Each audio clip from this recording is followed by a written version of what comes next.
Ansari hall के अंदर एक सभा का आयोजन किया गया है, जहां पर सभी कॉलोनी वासी यहाँ पर उपस्थित हैं। बैठ जाओ भाई साहब, सब लोग बैठ जाओ।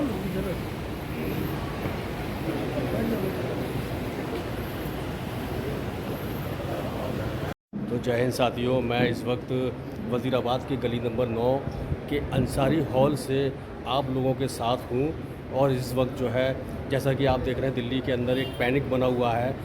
जैसा कि जो यमुना बेल्ट की साइड पर गवर्नमेंट की तरफ से ओ जोन के जो बोर्ड लगाए गए हैं, उससे लोगों में भय का माहौल बन गया है। उस पर्पज़ को लेकर के आज जो तिमारपुर से विधायक हैं श्री सूर्य प्रकाश खत्री जी, वो आज यहाँ पर एक सभा को संबोधित करने के लिए आए हुए हैं।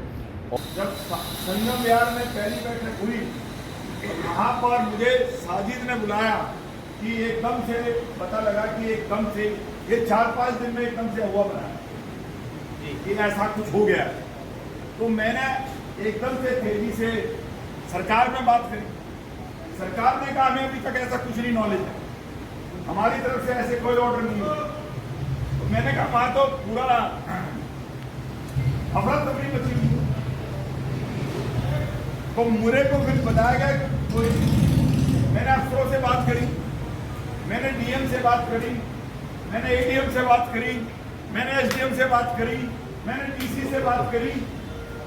मैंने कहा ये ओ जोन क्या है, क्योंकि उस समय में सिविल लाइन में मीटिंग के अंदर था, उनमें से किसी को नहीं पता था ये ओ जोन क्या, तब तक ये बात सामने नहीं आई। तब मैंने उनसे कहा, तब मुझे एसडीएम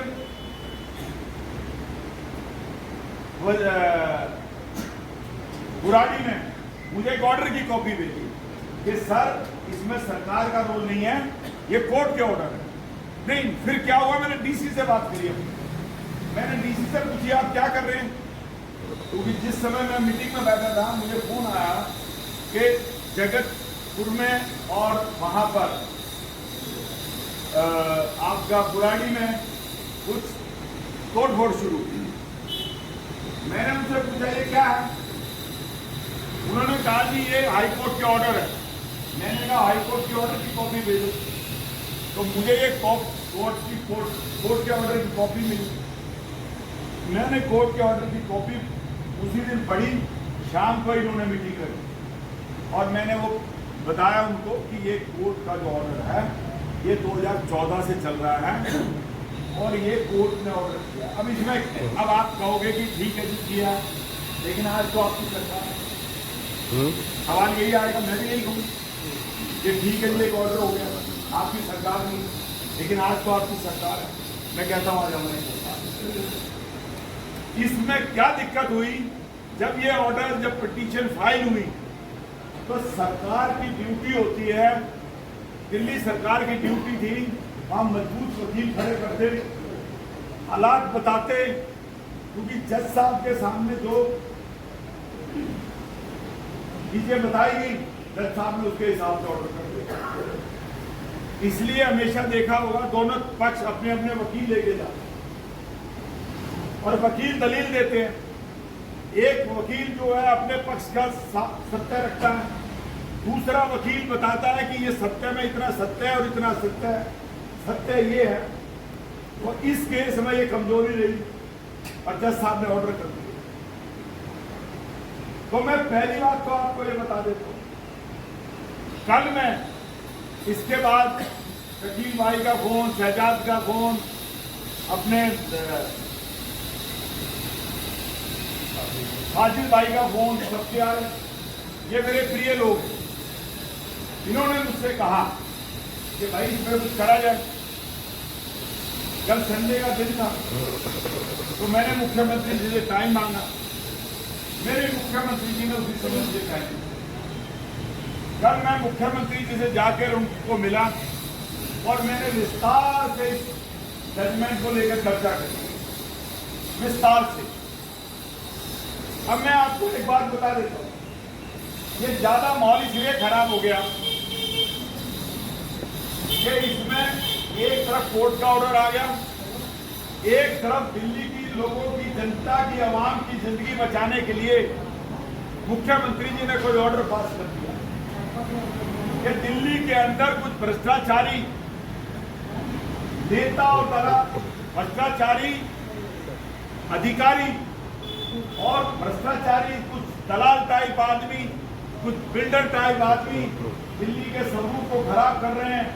7-7 मंजिले मकान बना रहे हैं, उनके घरों तक फायर ब्रिगेड नहीं जा सकती, एम्बुलेंस नहीं जा सकती, पानी की दिक्कत है, सीवर की दिक्कत है, कूड़े की सफाई की दिक्कत है, लेकिन वो लोग बाज नहीं आ रहे।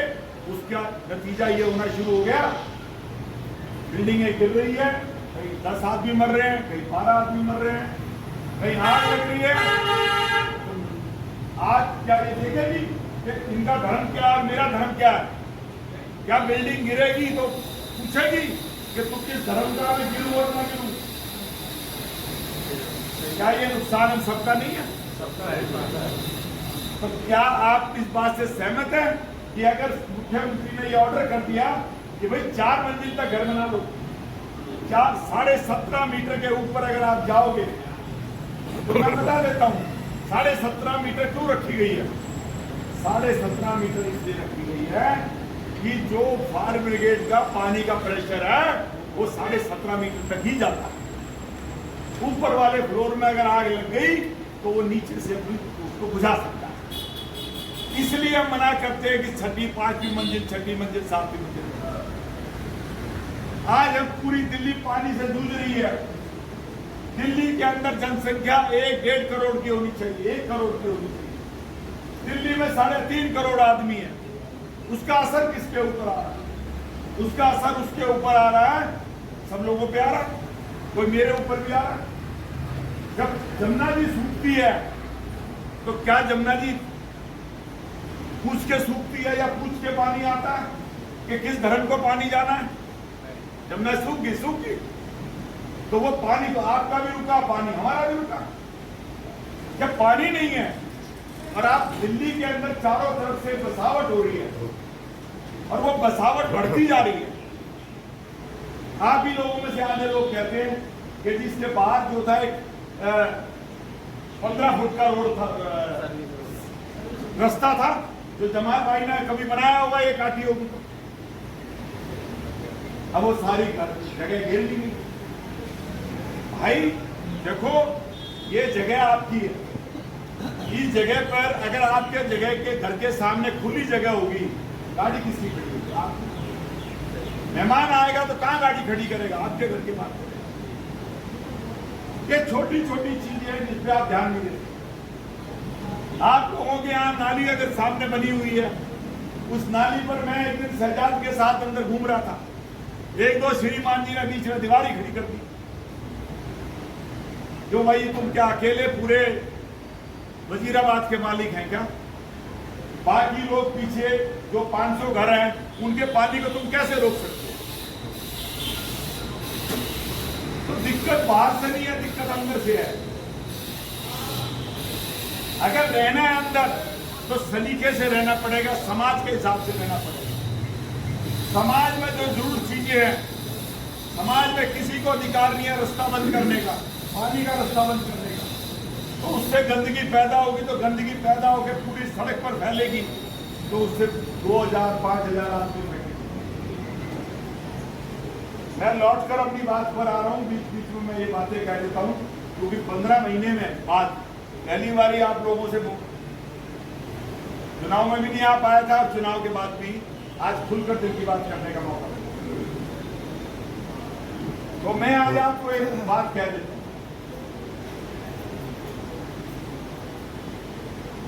जो घर आपके पुराने बने हुए हैं, पुराने घर जिसमें मीटर लगे हुए हैं, जिसमें राशन कार्ड है, जिसमें आधार कार्ड है, जिसमें आपका बिजली का पानी का मीटर है, मैंने कल सरकार से बात करी और विनती करी है कि मेरे पुराने घर ना छेड़े जाए, और ऐसा आश्वासन भी मिला।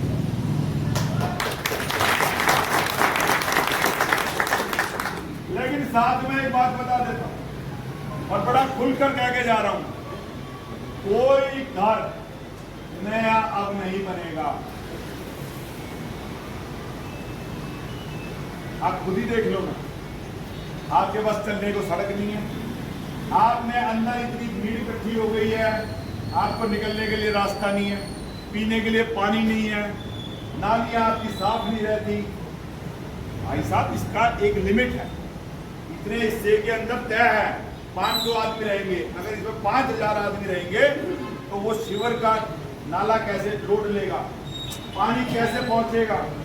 सड़क पर भीड़ ज्यादा होगी, कारें आपके पास ज्यादा हो जाएंगी, स्कूटर ज्यादा हो जाएंगे। तो कम से कम अपने आने वाली औलाद को आप इतना तो कर दें कि बच्चे बाहर, किसी के पास है बाहर बच्चे खेलने की जगह, और हम लोग साला खेलते खेलते इतने बड़े मैदान थे, जामा मस्जिद की सीढ़ियों तक चले जाते थे गुल्ली डंडा खेलते खेलते, भरने का पानी पीते थे, कुएं का पानी पीते थे, प्याऊ लगती थी जगह जगह, भाईचारा था, प्रेम था। कहाँ है वो सब? सब लोग कमरे बंद करके एसी चलाकर और इसके अंदर डूब गए, हम भी और हमारी औलाद भी। इससे निकलो, दोबारा से वो सुनहरे दिन वापस नहीं।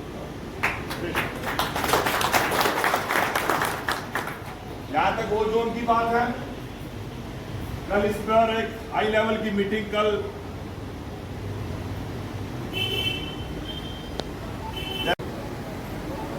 कल 10:30 बजे सरकार इस ओजोन की प्रॉब्लम को लेकर बैठ रही है। ये काम आपके विधायक ने आपके लिए किया।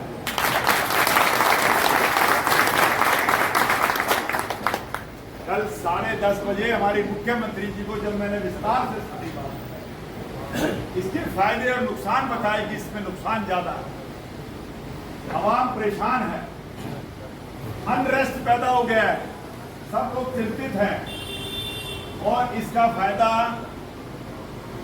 वो गलत तरीके से बगला रहे हैं आपको जो लोग। मैं चाहता हूं कि एक दिन वो खड़े होकर मेरे सामने डिबेट भी करें। दो बातें बता देता हूं इस केस के बारे में। ये दिमाग में ना रखे कि ये कोई वजीराबाद के लिए ये काम है या बुराड़ी के लिए ये ऑर्डर आया।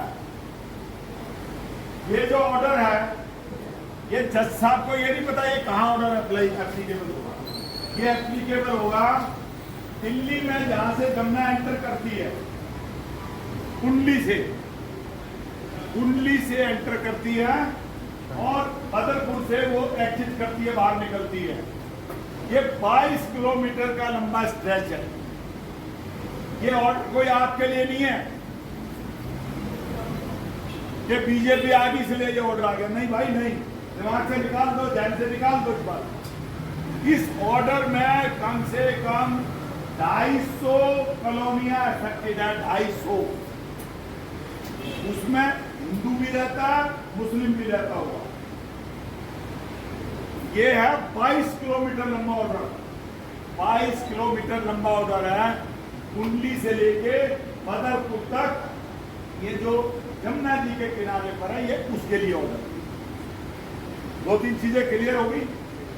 तो आप अकेले नहीं हो, 250 कॉलोनियां, इसमें हमारे और विधायक और मेंबर पार्लियामेंट, हमारे मनोज तिवारी जी, हमारे रामवीर विदुरी जी, हमारे कपिल मिश्रा जी, हम सब लोग एक्टिव हो गए पिछले 2 दिन में, और सब ने जाके मुख्यमंत्री से बात करी, और मुख्यमंत्री जी ने एकदम से इसके लिए टाइम दिया और कल की मीटिंग फिक्स कर दी।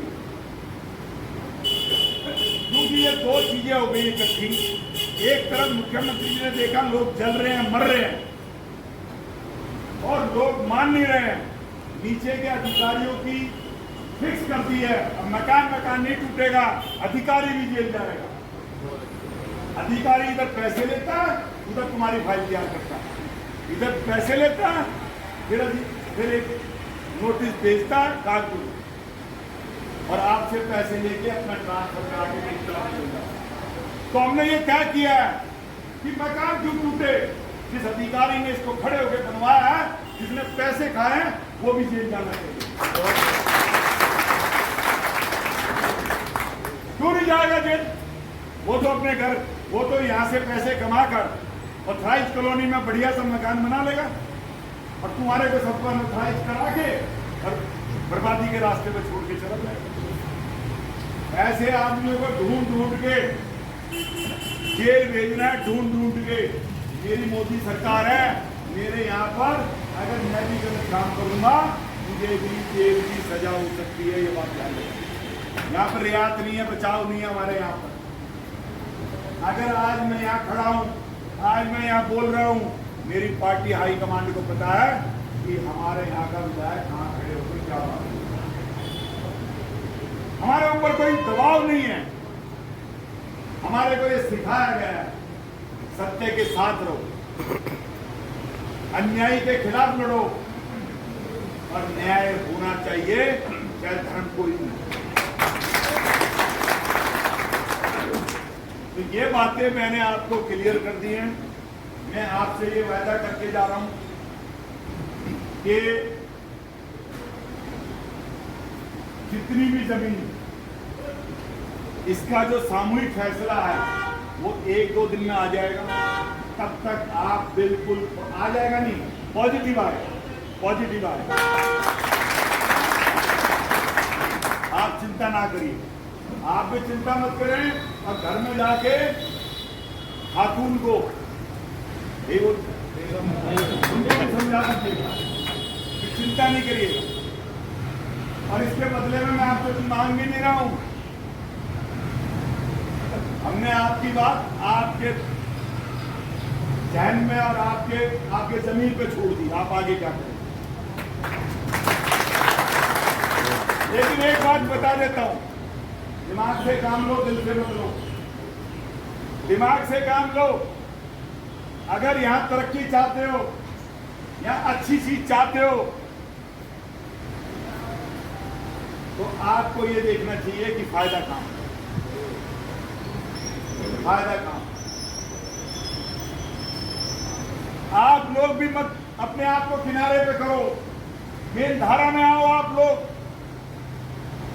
आप लोग किनारे बैठ जाते हो, उसका खामियाजा भुगतना। कहां दंगे हो रहे हैं इस हिंदुस्तान में, मुझे ये बताओ। पूरे सारे जितने भी देश है सब, पाकिस्तान में दंगे हो रहे हैं, इराक में दंगे हो रहे हैं, ईरान बर्बाद हो गया, सीरिया बर्बाद हो गया। हमारा हिंदुस्तान जो है आबाद है, आबाद रहेगा। सोचो इस बात को।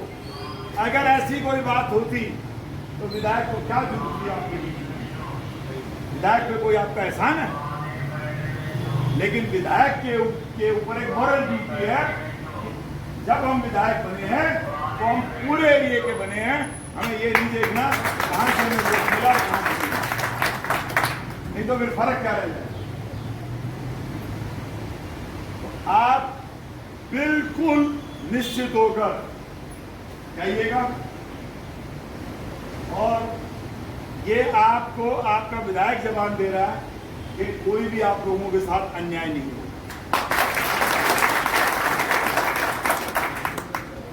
इसके अलावा कोई सवाल किसी ने पूछना हो तो आपको आज़ादी है, आप हर तरह का सवाल मुझसे पूछ सकते हैं। मैं उसका जवाब देने के लिए अपनी तरफ से, पार्टी की तरफ से यहाँ मौजूद हूँ।